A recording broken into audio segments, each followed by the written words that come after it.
Test, test, test.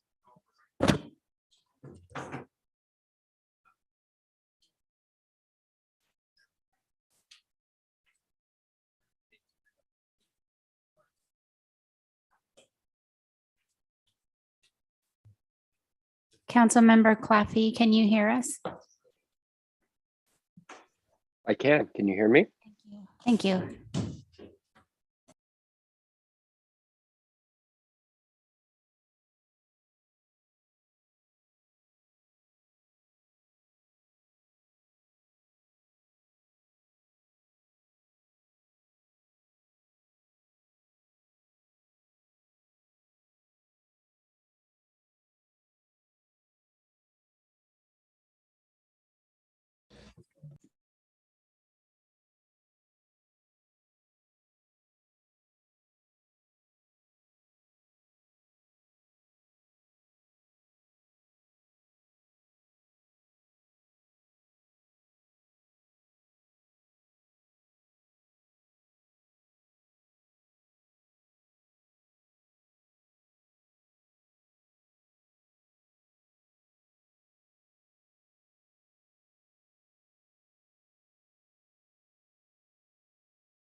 Thursday, June 2nd at 6 p.m. Roll call, please, Madam Clerk. Councilmember Overton. Councilmember Kramer. Here. Councilmember Claffey. Here. Vice Mayor Purdock. Here. Mayor Slutin. Here. Okay. Pledge of Allegiance. I pledge allegiance to the flag of the United States of America and to the republic for which it stands, one nation, under God, indivisible, with liberty and justice for all. Vice Mayor Purdock, would you do the notification, please? Sure. Our kind and gracious Father in heaven, we ask that you would join with us tonight, that your spirit be with us to give us wisdom and guidance as we do the work for the city of Clearlake. We're so grateful for thee and grateful for the comfort you give for those who are suffering and struggling. We ask that you would bless them and give them strength. We ask for a special blessing on our staff tonight. And we say these things in the name of your Son, Jesus Christ. Amen. Amen.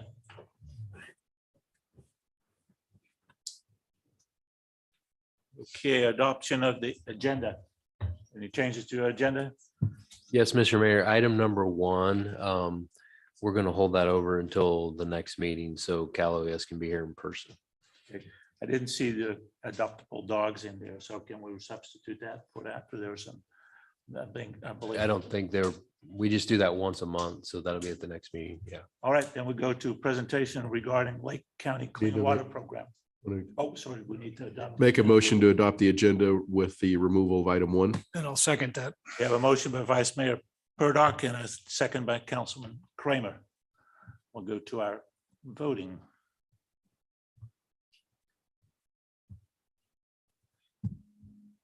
Aye. Aye.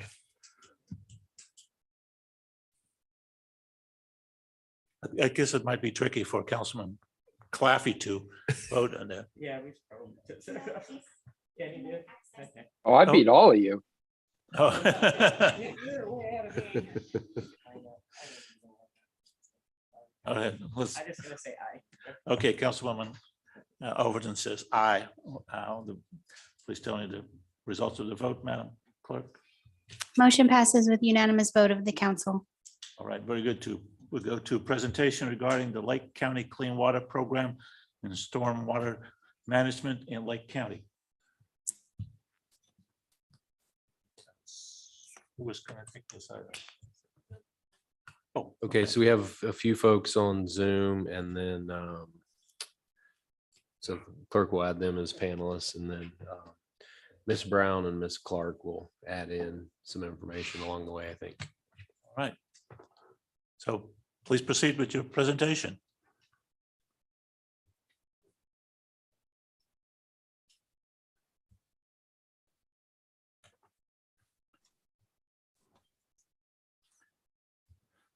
Great, thank you. Can you see me on video and hear me okay? We would hear you. Great. Okay. And I'm going to share my screen if that's all right. Can everybody see that screen okay? Yes. Great. Okay. Thank you for having us today. My name is Angela DePalma-Dow. I'm program coordinator over here in Lake County Water Resources. And we're going to do little introductions for the team that will be presenting this to you today. So I'll go to my colleagues here at County Lake Water Resources next. Hi, everyone. Good evening. Marina Delajanis. I serve as the Deputy Water Resources Director for the Lake County Watershed Protection District, and I'll pass it over to Daniela. I am Daniela, and I'm a program coordinator here with Lake County Water Resources, and I help manage the Clean Water Program. Thank you. My name is Kylie Clark, and I'm the Stormwater Coordinator for the City of Clearlake. All right. Thank you so much for this introduction. So we really appreciate having the time tonight to be able to talk to your council about this program. You're probably wondering, why are we talking about stormwater at the beginning of the summer? But it's really important that we're looking at water quality, and stormwater is all one connected system. And that's what we hope to convey today in this talk. We also want to give you a heads up that this might be a rather lengthy presentation in comparison to future presentations, only because we haven't given our boards and councils an update on this program since at least 2015. So it will be a little bit longer, but hopefully annual updates after this will be a little bit shorter.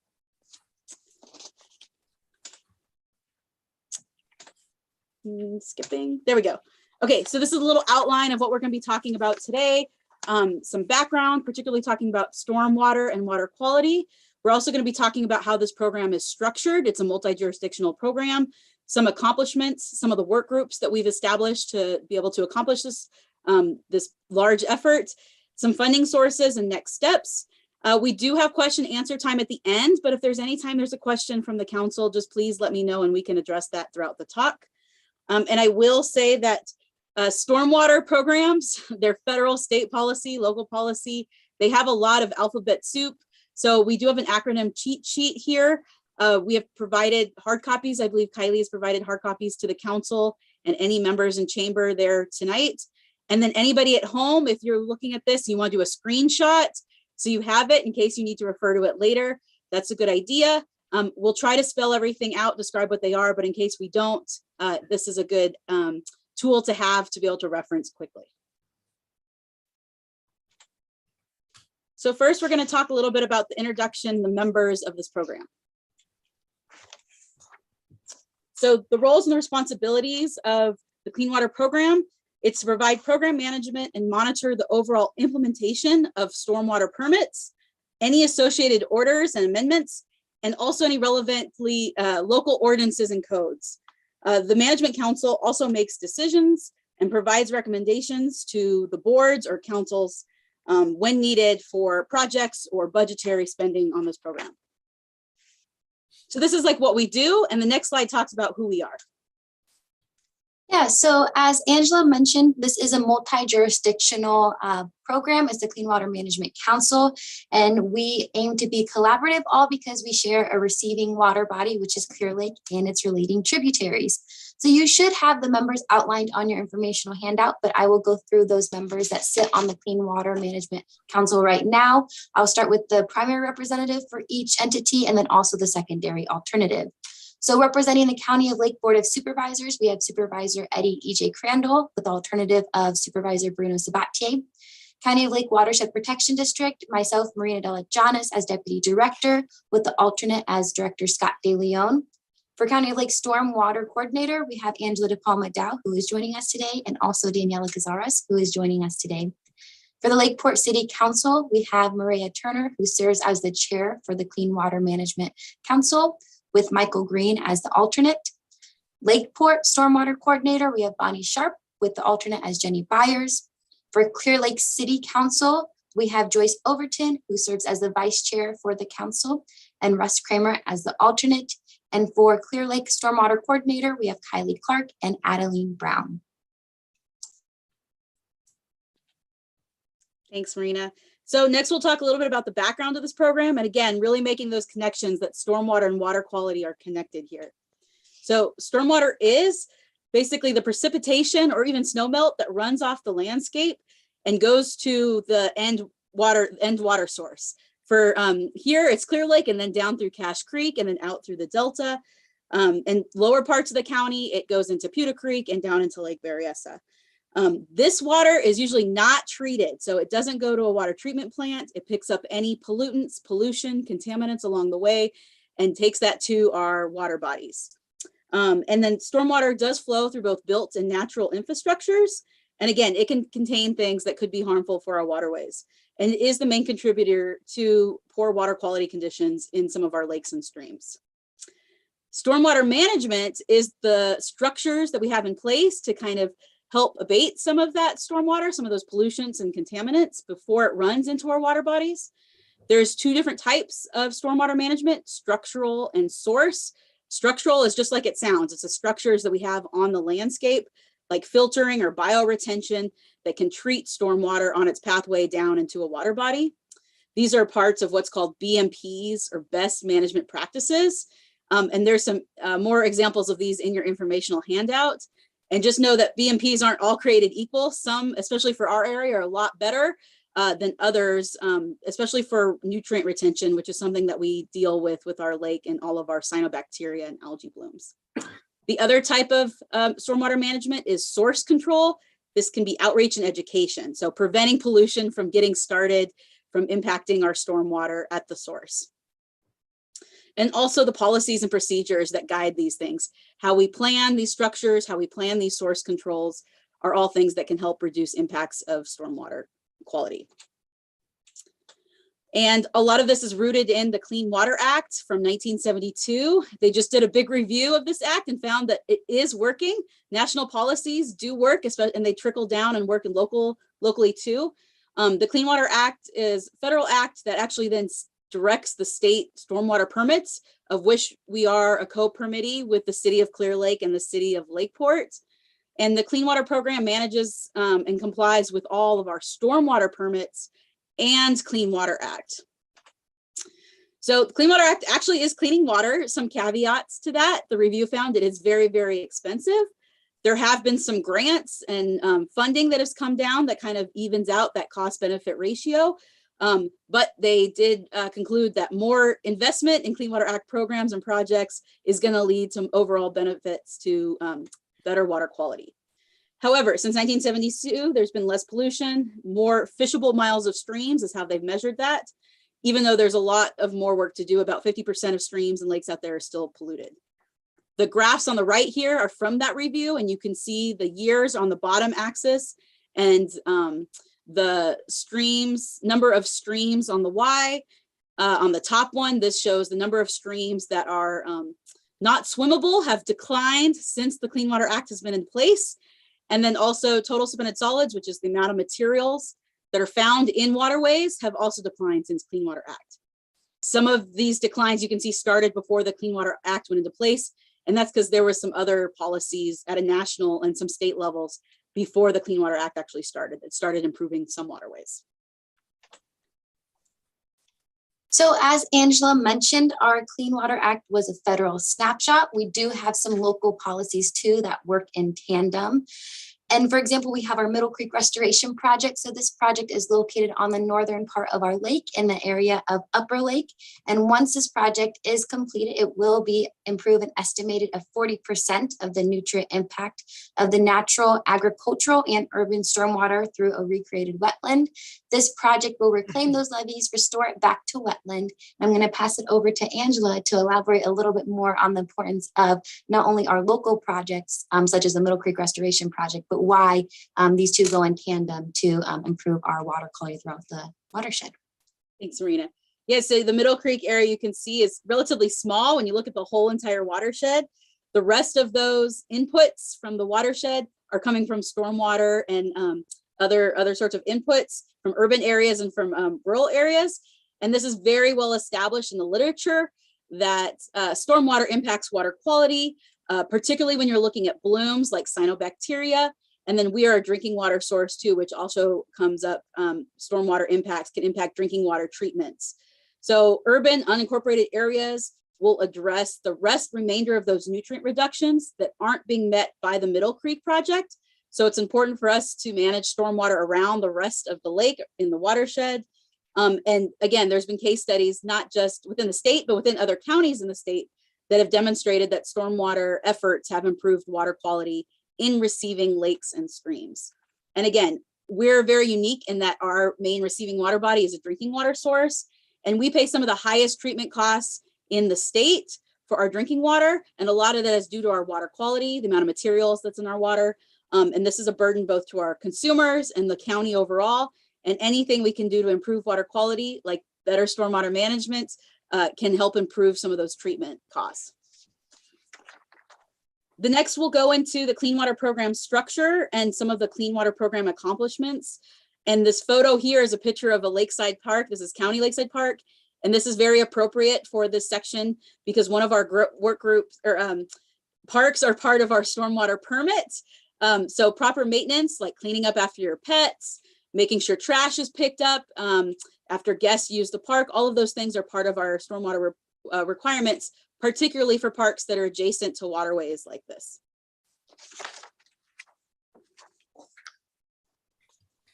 I will now go over some background information on the MS4 permit and its boundaries. MS4 stands for Municipal Separate Storm Sewer System and only applies to the shaded areas in the map shown to the right. While the Clean Water Act and ordinances are written to protect water quality of the entire county, the reporting, tracking, and implementation that the Clean Water Program handles under the MS4 permit is specific to these shaded areas. Our situation with the Clean Water Program is very unique when compared to the rest of California's MS4 areas because of the fact that we work together across jurisdictions in order to protect Clearlake.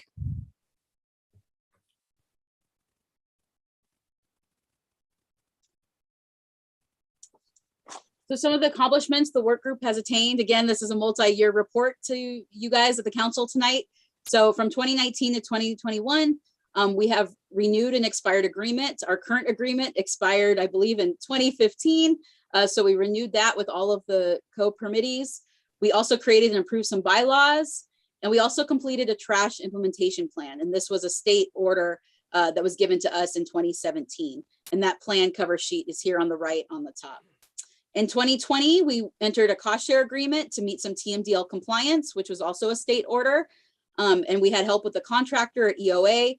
And then we had a cost share agreement for what's called a program effectiveness and assessment plan. This was also a permit requirement that was expired.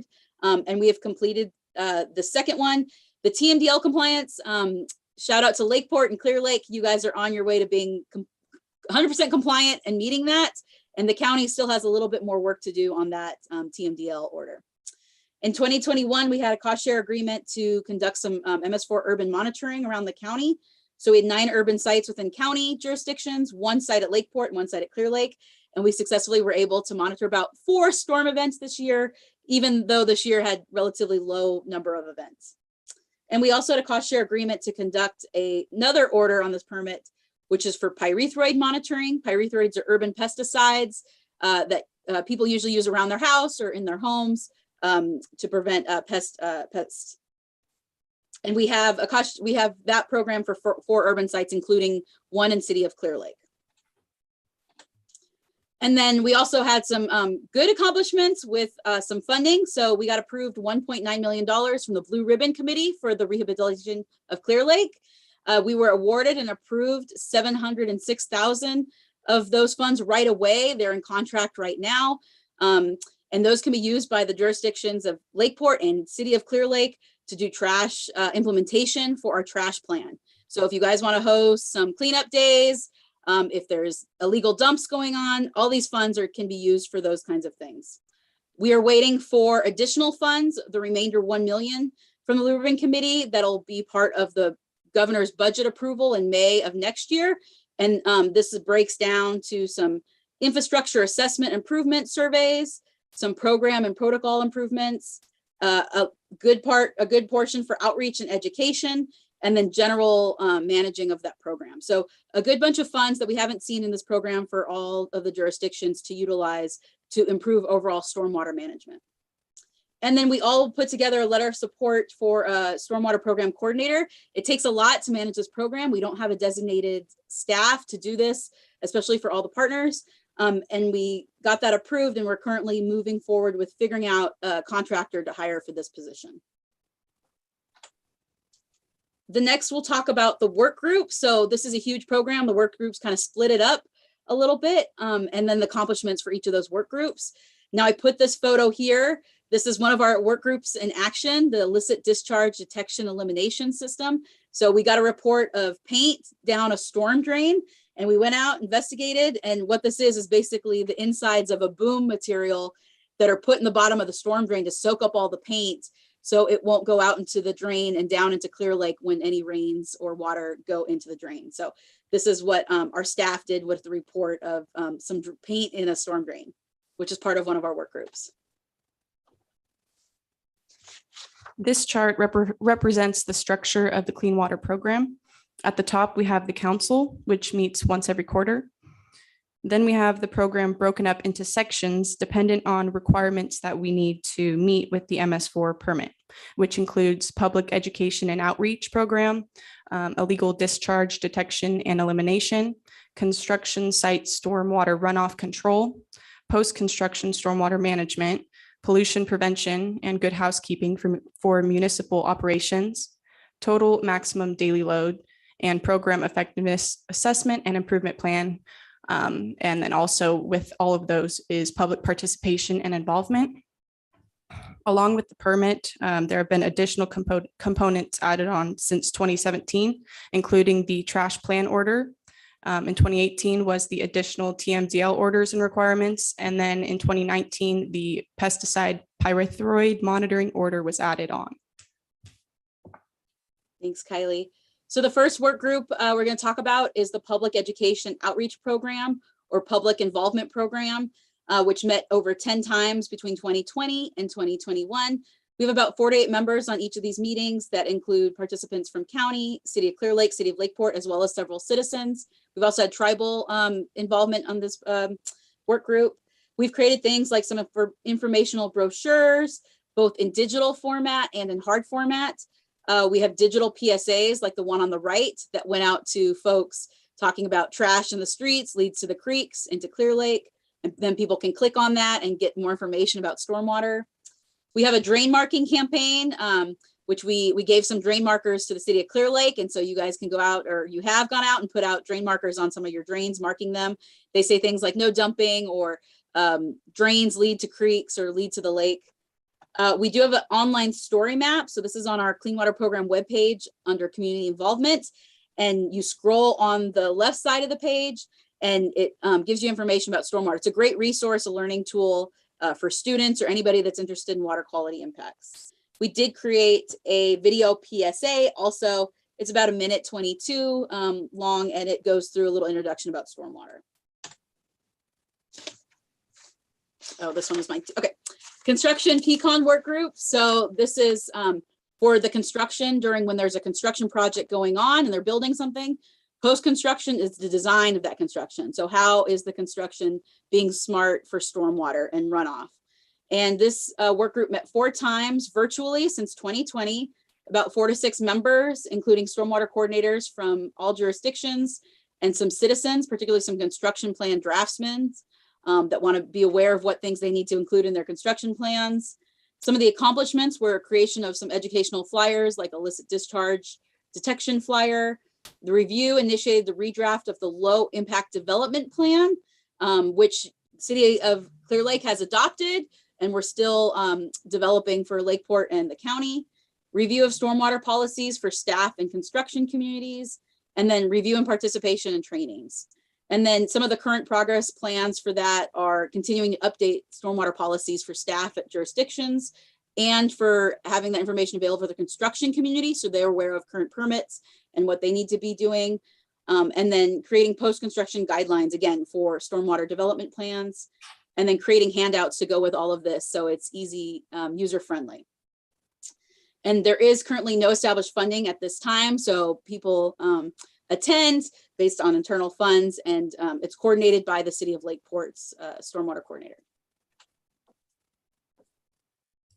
So as the stormwater coordinator for the City of Clearlake, I host the Muni Good Housekeeping Pollution Prevention Work Group quarterly. It consists of 5 to 6 members, including public works from both cities, stormwater coordinators from all 3 jurisdictions, and water resources. Some accomplishments that we have already reached include creating GIS standards for maps for our MS4 reporting, which have been able to, or which the City of Lakeport and the county have also been able to implement some of those standards in their reporting as well. We've also been documenting trainings for Clearlake Public Works, and this is in progress at Lakeport and the county. Some current things that we're working on include creating a Permittee-Owned facility inspection checklist for the public works departments, which is required for our annual MS4 reporting. Basically, this checklist is going to be handed off to public works so that they can annually and quarterly inspect all jurisdiction-owned facilities to ensure that there's not any pollution going into our waterways, and this needs to be documented. So we're trying to create an easy way for them to report.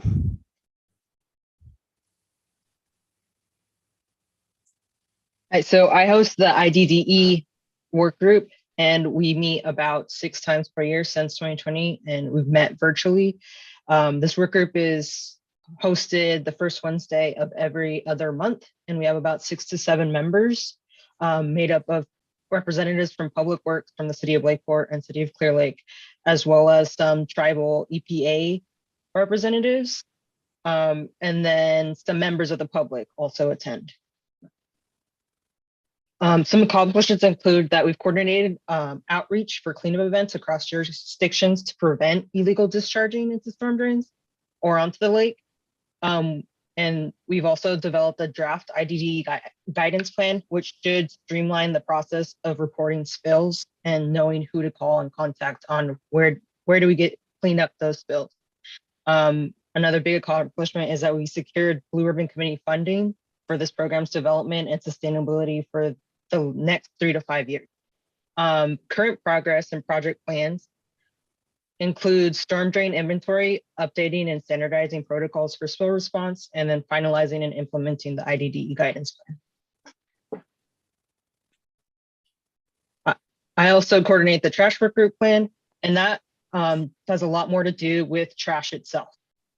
Who's picking up all this trash that's being illegally dumped everywhere or just showing up when no one knows what's going on. So we meet also on the same kind of schedule as the IDDE work group. We meet 6 times per year, every other month on the first Tuesday of every other month. And it consists of 6 to 7 members as well. And this has more public participation than the other work group does, but also includes members from Public Works at all jurisdictions to coordinate efforts on how do we combat illegal dumping, because it's not written into any of our departments to solve that issue. Our accomplishments include we collected data for street sweeper routes, so people know where the street sweepers go, and we can collect data on how much our street sweepers are removing from going into storm drains and into our water bodies. We've also hosted multiple coastal cleanup days, and with secured Blue Ribbon Committee funding, we're hoping kind of make the community cleanup events much more during the year instead of just one huge event in September. And then we've also met the trash implementation requirements for trash assessments on the selected streets through the trash implementation program on odd years. Our current progress and project plans include hosting at least 6 to 12 annual large-scale cleanups across jurisdictions, City of Lakeport, City of Clearlake, and in the county. So it won't only be county sites. We'll coordinate everything and have that funding available through the Blue Ribbon Committee funds. Planning for stream and lakeshore tire disposal collection, because that's been a big issue that's been brought up through the drought with all the tires popping up everywhere. And then implementing mechanisms to decrease the high generating trash assessment areas.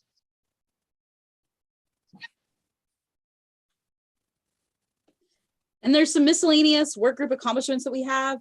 They're included in your informational handout. And some of these include things, again, like our TMDL. We're mostly meeting compliance in TMDL. This hasn't happened since 2017. City of Clearlake and City of Lakeport, you guys are pretty much in compliance, almost done. And the county just has a little bit more to work on. And then we have completed our program assessments and improvement plan for that. So this is our last section, funding and next steps. This is not an image of Clearlake. It's a little too blue for that, but it's a good summary of kind of what we're all working for. Once trash and pollutants get in waterways, they're basically impossible to remove. So we really don't have a way to get those things out of the water once they're there. And this is a great summary image to kind of show why this program is so important and all these efforts that are going forward are important and need to be supported. So some funding sources for all these programs. There's not really designated sustainable funding source. We kind of do it patchwork as things come up. So the county funds are mostly from watershed protection district revenues. And then we also got some cannabis tax funds to fund some TMDL work.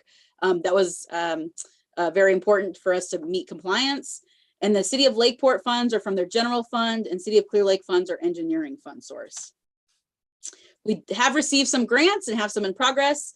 So we received some outreach funds from the Fish and Wildlife Committee. That was in 2019. And that provided all those drain markers we have, as well as some mapping for this project, as well as some outreach, like some PSAs and some advertisements. Like I said, the county internal cannabis funds provided a single $100,000, which we use towards Tmdl, our program effectiveness improvement plan, and also monitoring that we did coordinated with both jurisdictions. And then our Blue Ribbon Committee funds, as we talked about before, we have the 700,000 in progress right now and expecting another $1 million for that. And then the county has put a 500,000 to match to make sure all this Blue Ribbon Committee funds are used fully and we meet all our project goals because some of these funds are only good for 3 years. And we want to make sure that we have a legacy for the work that we're doing within these grants. However, in general, there's no sustainable funding source. It's not guaranteed every year we're going to have funds for this program, what needs to happen. So we need more consistent and committed funding sources, particularly for program and staff consistency and sustainability. Some of the pitfalls of this program over the years have been staff come and go and leave, and then some of the program suffers because of that. So the next steps are going to be to continue the Management Council quarterly meetings. We've made a lot of progress with those meetings and the efforts of the members in those meetings, as well as the work groups, and we want to keep that going. We do need to improve program support, so looking at more dedicated staff, more funding sources, and some of this might be reflected in upcoming budget requests and allocations for your council. I know we've had discussions at the county level where we have some items included in our budgets for these programs. Some of the outstanding items that we need to address this coming year is finishing the low impact development planning document. We started that, but we just couldn't do it with our level of expertise. And so we are putting in a cost share to get a contractor to help us finish that. And not just to be a document that sits on the shelf in a binder, but actually to implement it. So get some trainings for all our staff, for the construction community, so we can really have positive impacts and smart planning using this as a resource and a valuable tool. The next thing is the stormwater resources plan. We have to start and finish that. This is really important. So stormwater in the past has been a nuisance, right? There's a lot of water comes in the landscape. We want to get it out and out of the way as quick as possible. And that usually means putting it in the lake or the rivers. Instead, if we look at stormwater as a valuable resource, right now we're in water scarcity mode. If we can capture that stormwater, store it, use it for groundwater recharge, or use it for something that we really have high value for, this plan will help us organize and put all that together.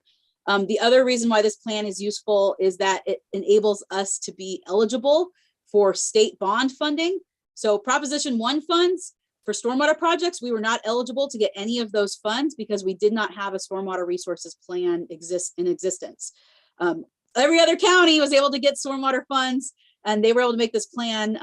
We did not have this plan in place, so we were not able to get stormwater funds for that. So any future state funds through proposition funds for stormwater infrastructure, which could be millions of dollars, once we have this plan in place, we're eligible to receive those. So it's a multi-purpose plan. Also thinking about storing water as like fire mitigation will be a topic included in this plan too. So all things that we value and that are important that we're trying to work on. And then also important is improving outreach and education. So really making sure the connection between stormwater and Clearlake water quality is common knowledge in the community. Clearlake will never be clean without the full implementation of this program and full implementation of the stormwater permit component. So today we went through a lot of things that we've done great, that we've accomplished. We're still only at 50%. So we only meet 50% of our permit requirements. And the lake will be in a lot better state. Our water quality will be in a lot better state if we're actually meeting 100% of those permit components and all of our Clean Water Act components too, outside of the MS4 permit areas. So just something to keep in mind. We do have a new permit coming up. It's expected in 2023. The state hasn't decided on a date yet. They're still drafting it. But we know that there's going to be some additional expensive obligations associated with that new permit cycle.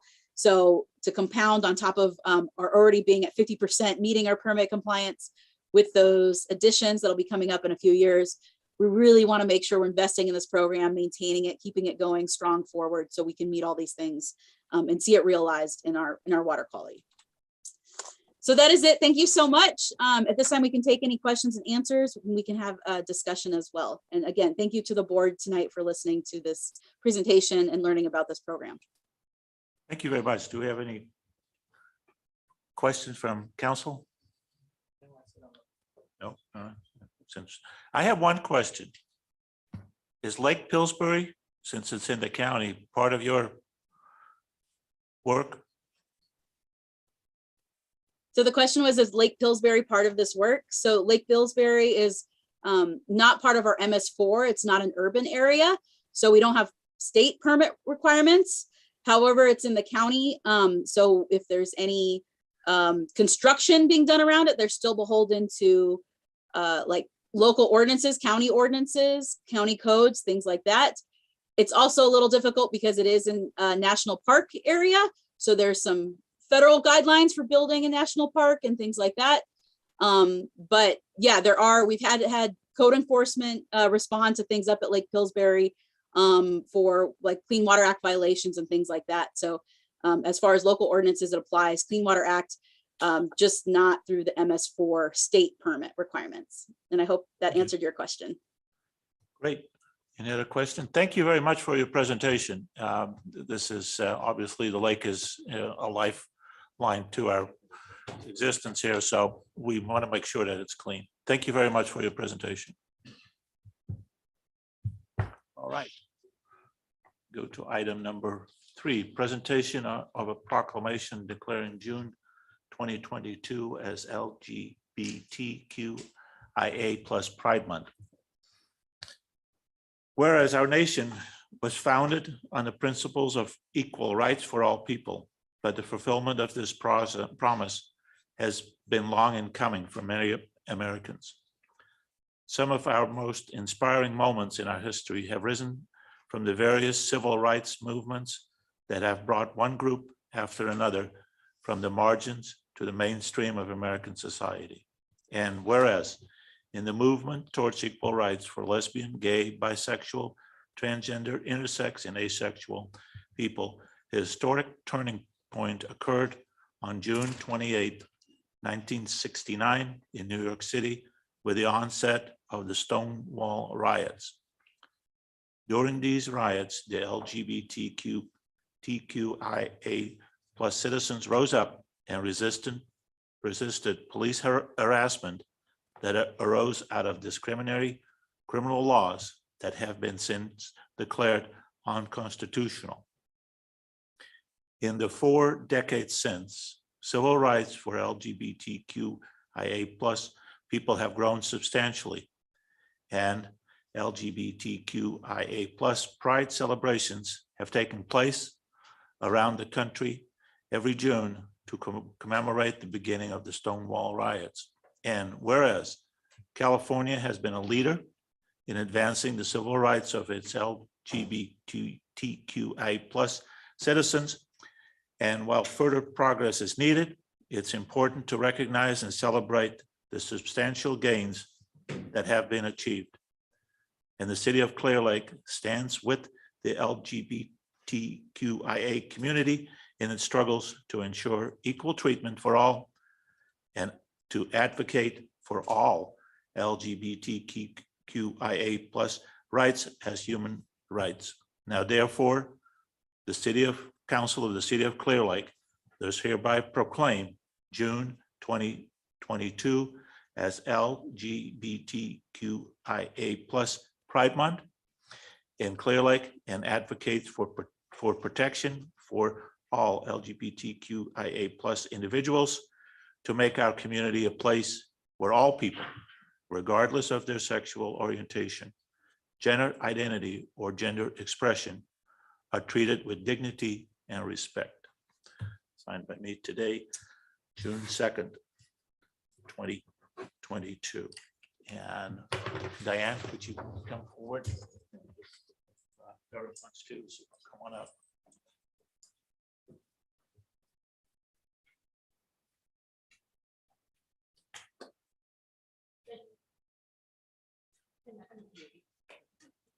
Hey, you want to say something? yeah, let me. Here.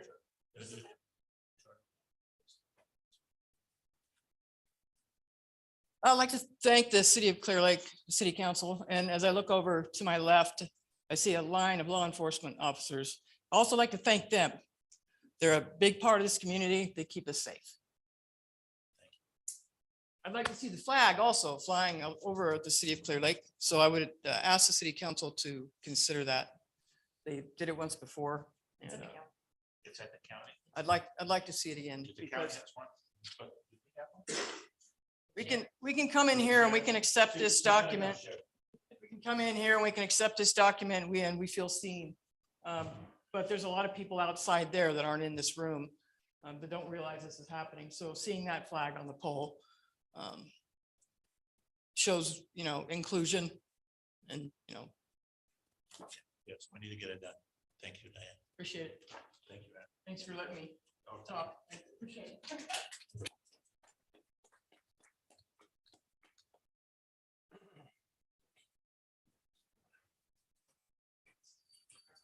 All right, it's now time for public comment. This is a time for any member of the public to address the city council on any matter not on the agenda that is within the subject matter jurisdiction of the city. The Brown Act, with limited exceptions, does not allow the council or staff to discuss issues brought before under public comment. The council cannot take any action on non-agenda items. Concerns may be referred to staff or placed on the next available agenda. Please note that comments from the public will also be taken on each agenda item, and comments shall be limited to 3 minutes per person. I have 3 cards here. And Mr. Willie Long, would you come up, please? You're back. Afternoon, Council. Last month I was here in regards to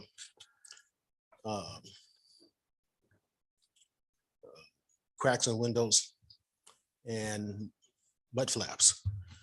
Chief White was, I guess, on the TV, but not here. I don't want to deal with that too much today. What I want to deal with is bike lanes and the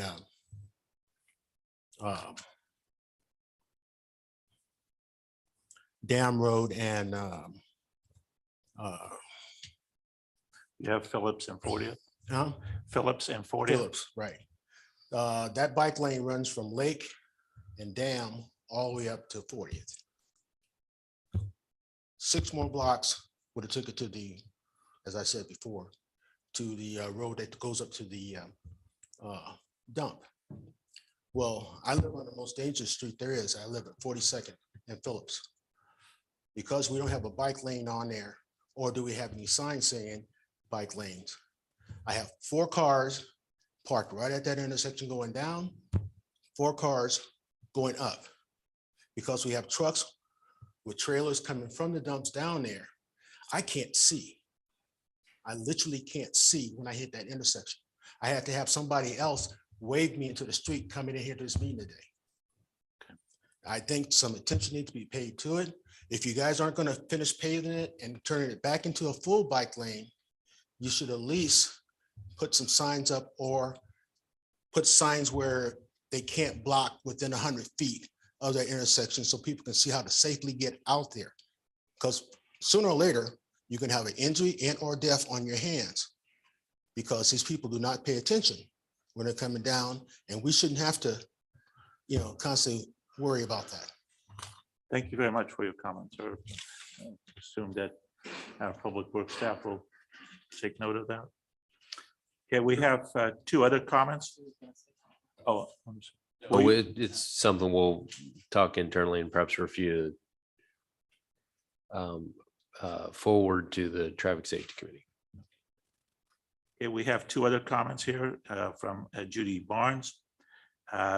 She is concerned about the abandoned shopping carts and lack of enforcement of existing ordinance. And we have a similar message from Barbara Christwich. I'd like to support from the city of Clear Lake for getting rid of the abandoned shopping carts, which are an eyesore in our city. The empty carts seem to attract garbage, and that people put garbage in and into the cart. But I believe it's an item that's on some future. I think maybe it looks like they both left. I talked to them briefly before the meeting. Just for the council's information, We have done some work on some revisions to the shopping cart ordinance and just trying to find a delicate balance between something that's perhaps more effective but doesn't penalize the grocery store owners that are actually doing a good job. All right, we have any additional comments from the public here in the chambers? Would you come up to the front, ma'am?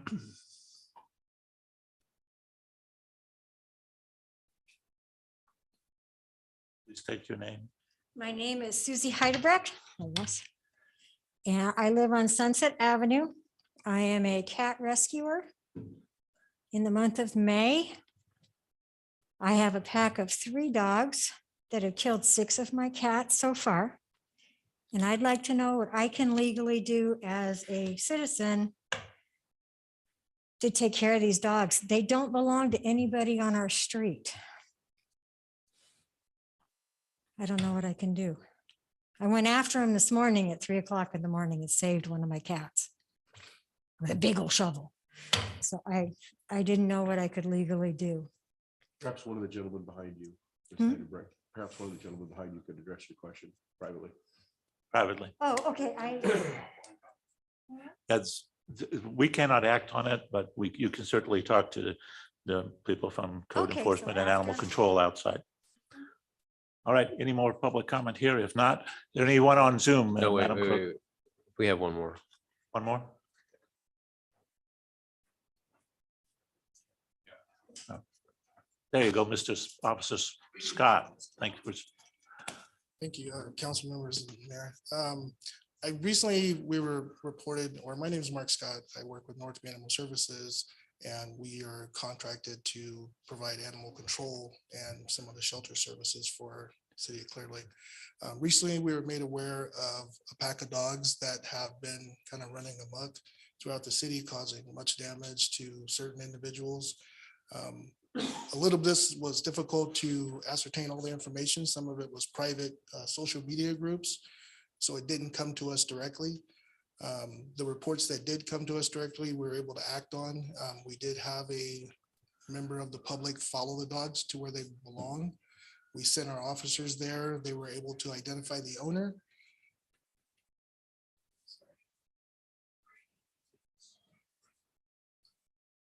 We were able to identify the owner and then identify each of the dogs that lived there. We cited the owner for having too many dogs and for the dogs being at large. We are working with them on trying to relocate some of them because there's too many in that house. The household is on Manchester, and in that area is where the pack was coming from. Our officer put out cameras to decide, was this the only pack that's out there? But we are taking it seriously. We obviously have had lots of reports. I think I've spoke to maybe 15 to 18 different members of the public about the problem. We received a number of emails about it, a couple of videos. A lot of it is not something we can move on because it's grainy or it doesn't come across right, but the stuff we did get and the reports we did able to move on led us to where we're at now. We're hoping to have a resolution to the problem by next week completely and have the dogs under the correct number, which is 4, and then go from there. So I just wanted to update. I think we also were working with the police department to put out an announcement that just says where you're supposed to call, which is North Bay Animal Services 707-762-6227. Or if you wanted to email any reports, it would be animalcontrol@northbayanimalservices.org. You can obviously contact City of Clearlake PD. But just want to kind of update and let you know that we're actively working this problem and trying to mitigate it best we can. Thank you. Thank you. Thank you. A timely response. All right, do we have any more comments on Zoom, Madam Clerk? There are no hands raised on the Zoom, Mr. Mayor. All right, we'll go to the consent agenda. Are there anybody wants to deal with any of that? I'll open to the public. Anyone who wants to pull anything on the consent agenda? If not, we'll bring it back to the council. Can I entertain a motion? Mr. Mayor, I'd like to move that we accept the consent agenda as presented. Second. Okay, we have a motion by Councilman Kramer and a second by Vice Mayor Purdock. We'll try our electronic voting again. Okay. It's an aye for Councilwoman Overton. abatements. And I see all green over there, so I assume we're good. Motion passes with unanimous vote of the council. Very good. We'll go to item number 14, confirm assessments of the amount of $76,959.16 for city-funded abatements in accordance with Clearlake Municipal Code, Chapter 10. I assume this is code enforcement's item. Please, Mr. Lambert.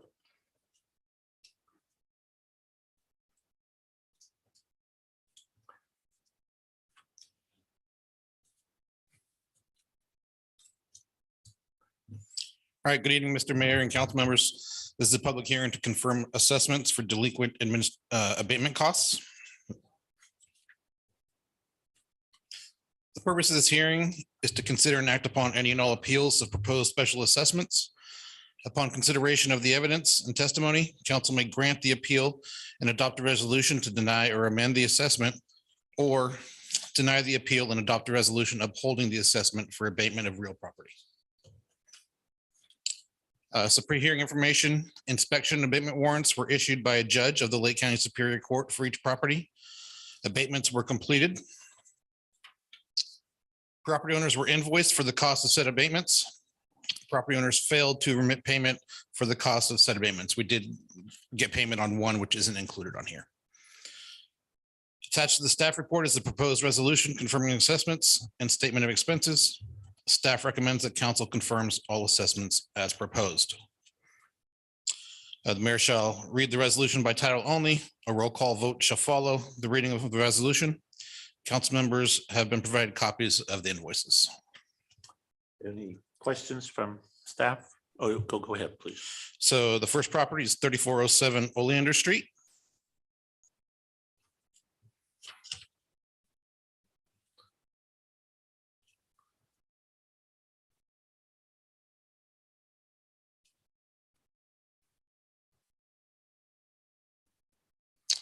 The second property is 3864 Liddell Avenue.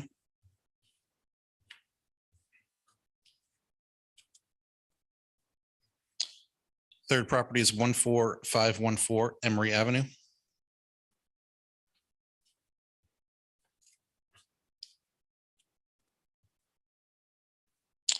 One 5586 33rd Avenue.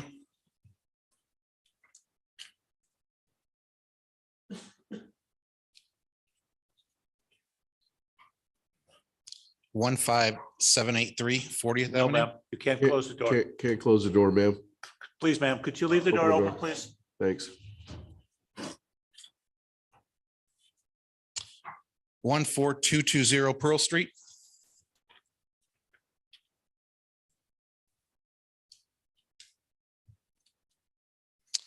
Three 3395 4th Street.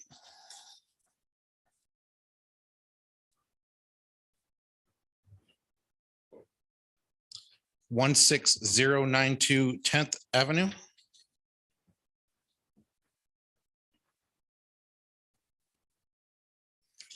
And 16102 10th Avenue.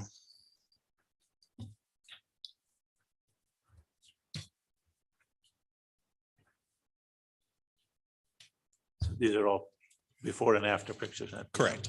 Okay. Nice. Thank you very much. Thank you. Any questions from Mr. Lambert? If not, we open it for the public. I have a question, Mr. Mayor. Go ahead. So of these folks all didn't remit payment. Have we had contact with any of these folks since Just the one. abatement? Just Just one. one. And that was the one that submitted a payment or No, not? so two total, one that submitted a payment and one that hasn't. Okay, thank you. Okay, we open it up to the public. We have a public comment on that. Not in the council chambers. Anything on Zoom, Madam Clerk? There are no hands raised on the Zoom, Mr. Mayor. Okay, we'll bring it back to the council. Mr. Mayor, I'd like to make a motion to approve resolution number 22-30 and read by title only. A resolution of the City Council of the City of Clear Lake confirming special assessments and approving liens against real properties located at 3407 Oleander Street, 3864 Liddell Avenue, 14514 Emory Avenue, 15586 33rd Avenue, 15783 40th Avenue, 14220 Pearl Street, 3395 4th Street, 16092 10th Avenue, and 16102 10th Avenue for the cost of abatements in accordance with Chapter 10 of the Clear Lake Municipal Code. We have a motion by Councilman Kramer. Second. We have a second by Vice Mayor Purdock. We'll go to the vote. And Councilwoman Overton is an aye. Aye.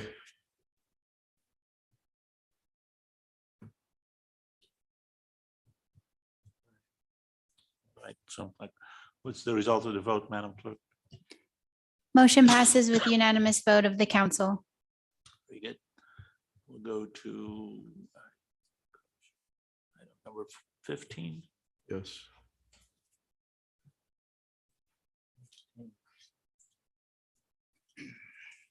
Good evening, Mayor, Council.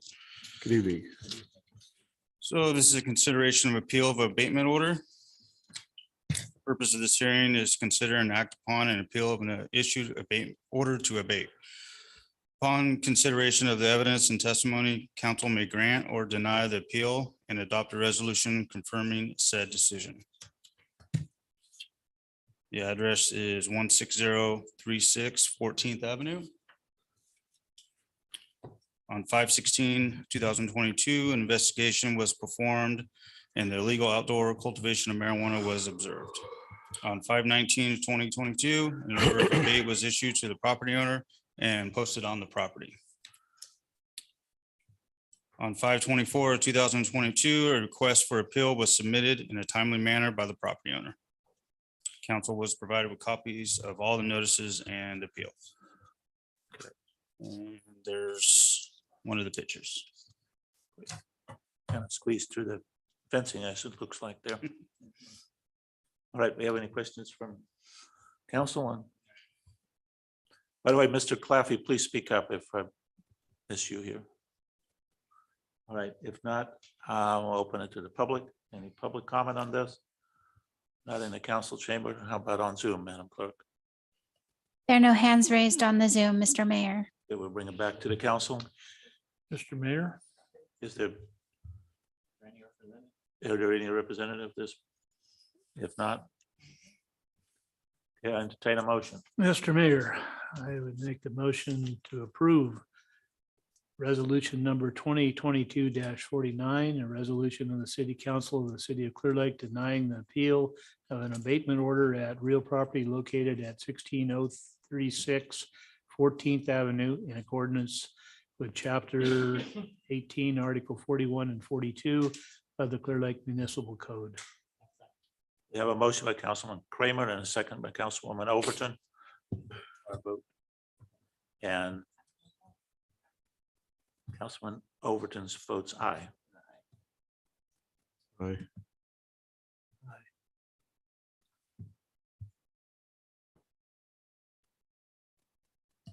Motion passes with the unanimous vote of the council.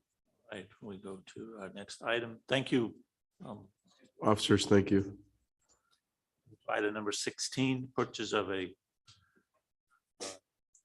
e-citation solution from Tyler Technology. Chief White.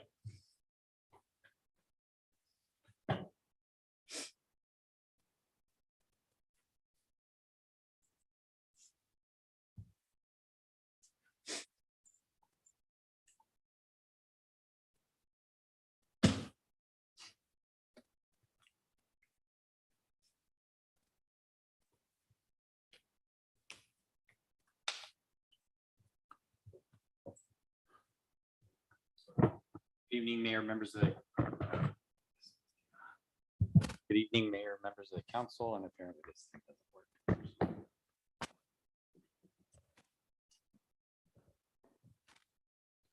Okay, hopefully this will work better. Good evening, Mayor, members of the council, members of the public. The item before you tonight is to authorize the police department to acquire an e-citation solution. By way of background, we issue a variety of different citations, including traffic and criminal, administrative, and parking citations. With the exception of code enforcement for administrative citations, our process is all paper driven. In 2021, we issued just under 4,000 manually written citations. To review the process, when an officer handwrites the citation, either the officer or somebody from dispatch and records will key that into the computer. They then have to scan it. They then send it to the court, and the court pays another employee to re-enter all the same information into their computer system. Obviously, this is not efficient and it's time consuming. In the case of parking citations, we have to send it to another company who we pay them to also turn around and re-enter the same information into the computer. Many law enforcement agencies throughout the US have transitioned to electronic citation issuance. I've personally used electronic citation issuance back in 2005. So it's a well-proven technology that reduces an officer's time on a stop. It can help eliminate errors that are caused by handwriting legibility and other errors that may come up. It provides uniform capture of data, which is important for analyzing traffic safety issues, occurrences of incidents and so forth.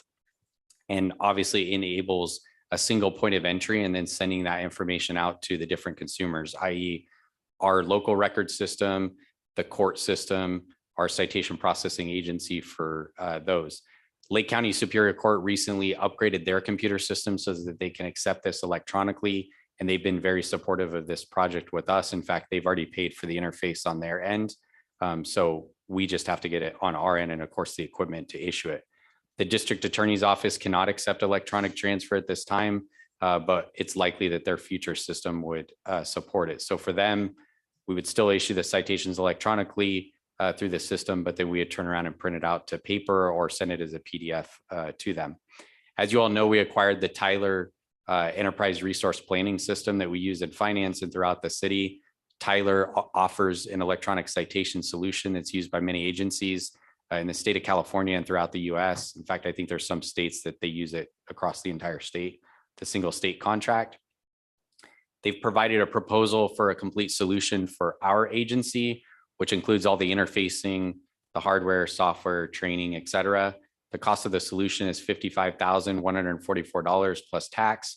And there's an annual support fee of $6,459.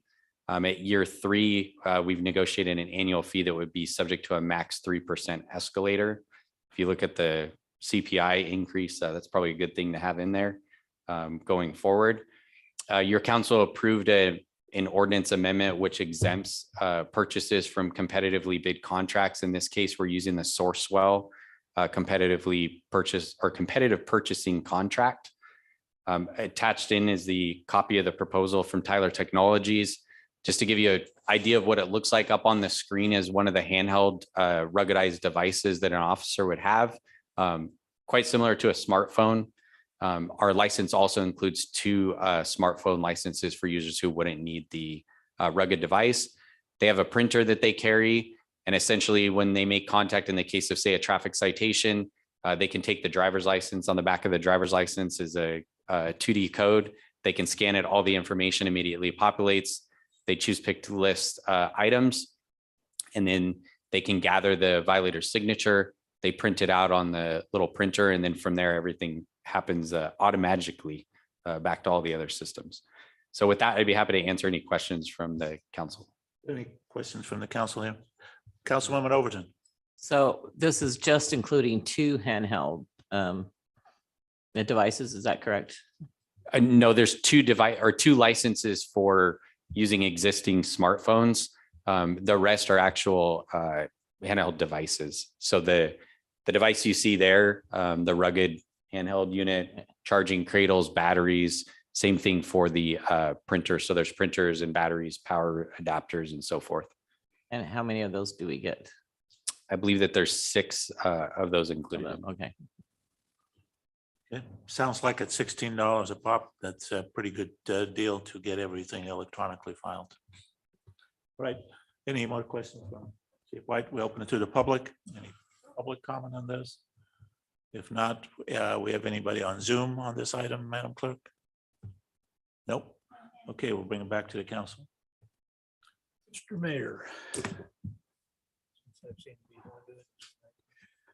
I'd like to make a motion to adopt resolution number 2022-31 and read by title only, I guess, a resolution of the City Council of the City of Clearlake authorizing the Chief of Police to enter into a contract with Tyler Technologies, Inc. for the purchase of an e-citation solution. Okay, we have a motion by Second. Councilman Kramer and a second by Vice Mayor Purdock. Go to our electronic voting. With an, you got it? Oh, we have, I got it. Aye.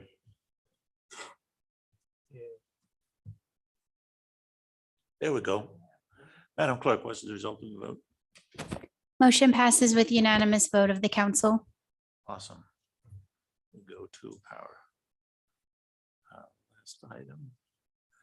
Item number 17, consideration of adoption of a resolution number 2022-35 for calling for and giving notice to the general municipal election. I believe City Clerk Melissa is this item. Thank you, Mayor and honorable council members. Tonight, the City Council is being asked to adopt a resolution which calls for the November 22 election and authorize consolidation with the County of Lake for election services. There are 2 City Council member seats and 1 City Treasurer term of office that will be on the November 8th ballot. They are Mayor Slutin, Councilmember Kramer, and the City Treasurer is currently vacant. The filing period for nomination papers begins in July and continues through August. It is appropriate for the council to adopt resolution 2022-35. I can answer any questions that you may have. Any questions from our City Clerk? If not, open to the public. Any public comment in the chamber? Not anybody on Zoom, Madam Clerk. There are no hands raised on the Zoom, Mr. Mayor. All right, we'll bring it back to the council. Mr. Mayor, making a motion to adopt the resolution number 2022-35, calling for and giving notice of general municipal election. We have a motion by Vice Mayor Purdock and a second by Councilwoman Overton. We'll go to our voting.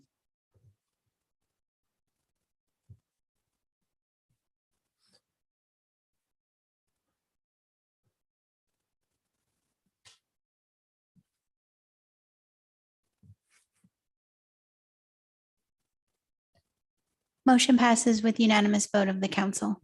Great. We go to City Manager and Council member reports. Mr. Flora. I don't have much to report. I did want to let the council know that we have continued vandalism of the bathrooms at Austin Park. And so I'm not sure what we're going to do next, but we're getting pretty exhausted with continually refixing the facilities there. So we'll see if there's things enforcement wise that we can do, but we're also kicking around ideas on physical reconfiguration of the facilities. So and then the other thing is I was going to have interim Public Works Director Schwartz provide a little bit of an update on the sulfur fire project.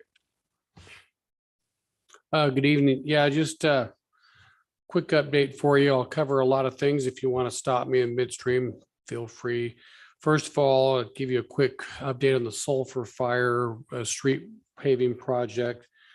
The full depth reclamation paving work is completed. It was done on April the 28th, Thursday. All the mainline paving was done on the 17th of this month of May, or the 17th of May. All the raising of the utility covers is completed now. The AC dike that goes on either side of the road is completed. The guardrail work is completed. We're currently working on shoulder backing, working on the concrete roadway and the gooseneck. The striping is scheduled to start next week. It'll last about 1 to 2 weeks. That would be striping and signage. And then we'll obviously create a punch list Next week, you would expect the concrete road pour to be finished along with the shoulder backing. We're set a completion date currently of July the 12th, 2022. So that will tidy up the Sulphur Fire project. Next, moving on to the splash pad in Austin Park. That is, equipment has been ordered. Contractor is now under contract. We're getting submittals from the contractor. He was supposed to start work on Monday. There's been a bit of a delay. I think it's probably going to be the following Monday now when he starts work on the splash pad. Second, a MODOC street rehabilitation project is due to start just after the 4th of July holiday. Looking at grading, we've been grading about 10 miles of roadway in preparation for the chip seal project. I just realized as that time I was writing down my list, I had committed last time to getting a map on the website, so for everybody could see it. I don't remember doing that. So unless Alan did it or Marissa, my assistant engineering, did it, I apologize. I'll get that done. But that's about 10 miles of chip seal project that actually went out to bid today, and we'll be starting that about mid-July. The Burns Valley Development Phase, go ahead. In that area that you'll be doing the chip sealing, if you could just share with the public that you're grading. Yes. In preparation for, isn't that north of 40th? Well, it's pretty much citywide. It's not aggregated to one area. Okay, thank you. That area is included though. Definitely included, yes. I saw them up there working today. Today, yeah. I always know where they're at because I always get a few calls. There you go. Helpful citizens. Great advice. Burns Valley Development Phase 1 project, that should be getting paved the week after next. That's coming along real nicely. It's really taking shape out there. If you have got a chance to drive back there, that whole Public Works future yard area is really coming along nice. It's clean, and we're currently completing the weed abatement out there right now with some disking. Quick question on that. Is PG&E being responsive on that project? Yes, PG&E is being responsive. I wouldn't say they're happy about it, but yes, they're being responsive. We're probably not going to be on the Christmas card list. We don't care about that. I figured you didn't. Just a quick update on the city parks. Austin Park is starting to green up finally after long overdue. I'm out there quite a bit, and we're adjusting watering schedules. We've got some reliable watering going on now, and some filtration issues we think have gotten those worked out. We're also implementing a much more aggressive weed control. I can't tell you that all the weeds are gone out there, but from 2 weeks ago to this week, I can tell you there's been substantial improvement, and we're going to continue to head in that direction. We won't rest here on Austin Park at all. And Redbud Park, we got the irrigation controller, which will operate the pump. That came in today. That should get hooked up on Monday. We'll be back to irrigating Redbud Park, and we'll be putting the same level of effort and care into Redbud Park as we have Austin Park to try to get that up to snuff as well. And then we're also in the process in the Public Works Department of implementing a daily and weekly checklist. I'm hoping to use it through our program called iWorks, which I learned about today.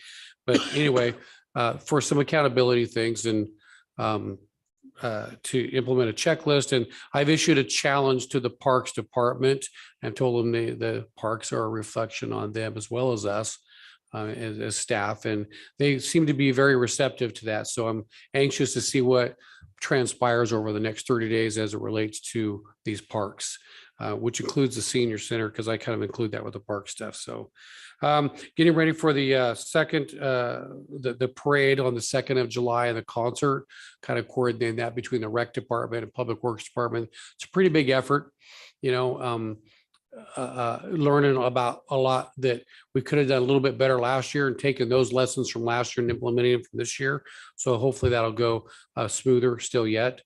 Again, I kind of mentioned the senior center, and along with Austin Park and Redbud Park, I was at the senior center today, and it has definitely hit my hit list. And I told Alan in the parking lot, I refuse to accept the way that area is looking. And so get ready. Something's going to happen. I don't know if it'll be good, but something's going to change out there. It's not acceptable the way it's looking. And then lastly, I'm looking at scheduling a traffic safety committee meeting and utility coordination meeting for the last week of June. I'll be sending those some dates and times out and try to get those committees back up on a more normalized basis. Thank you. Great, thank you. So Mr. Schwartz has done quite a bit in the couple of weeks that he's been involved, and so far he still hasn't agreed to be our permanent public works director, but we're still working on it. We need to push harder. All right, Mr. Councilman Kramer, you have anything exciting? Well, I don't know how exciting it is, but I do have several things.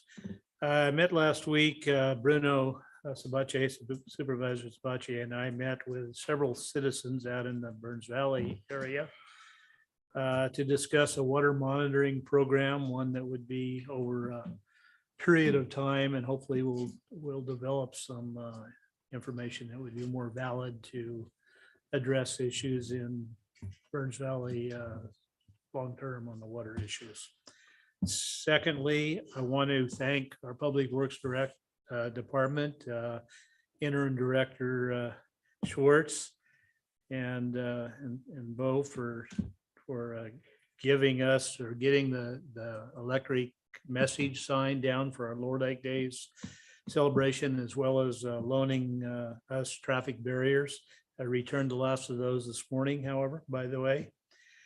And also thanks to Chief White for his taking part in the parade with his three motorcycles, and then sticking around afterwards and providing a police presence, helping to provide a police presence at the Lower Lake Day Festival, which was probably, I've heard estimates anywhere up all the way up to 5,000 people being there. So it was a huge event, and we really appreciate your help on that.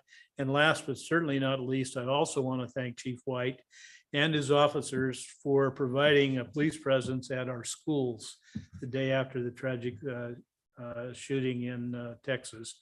I think we all got a letter, that CC of a letter from Superintendent Salado thanking you, and it was very well deserved. And again, it showed our police department in its best light. So thank you again. That's it. All right. Councilman Claffey, you have anything to report? No, Mr. Mayor, nothing to report. Councilwoman Overton? Well, he did have something to report. He just didn't. He was Didn't think down of at the it, huh? Lower Lake Parade. We both were. He did an awesome job. So out there showing himself. He did a great job down there. So I don't really have anything to report. I just wanted to say he did that. And the Lower Lake Parade was great. I think the way they have it set up now is extremely nice.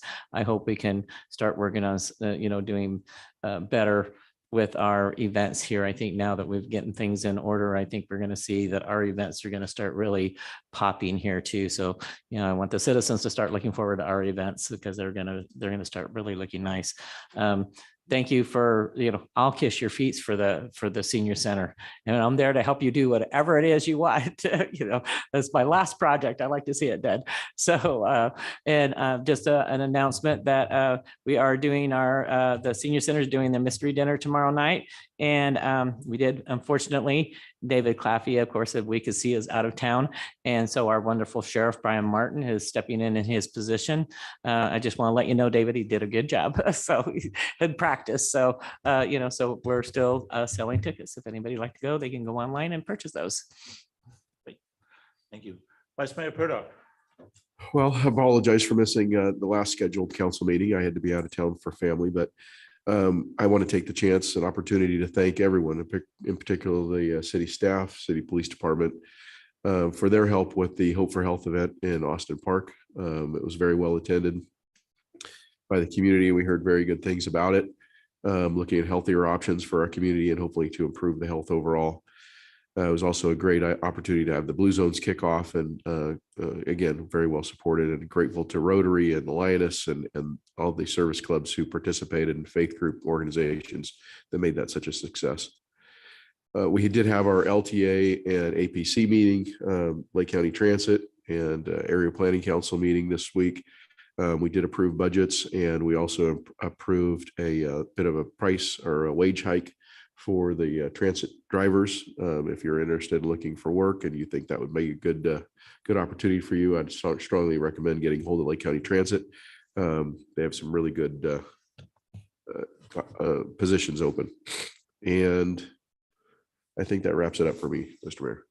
All right. I was out of town, so nothing to report. All right. Let's see. We have any future agenda items? If not, we adjourn to closed session.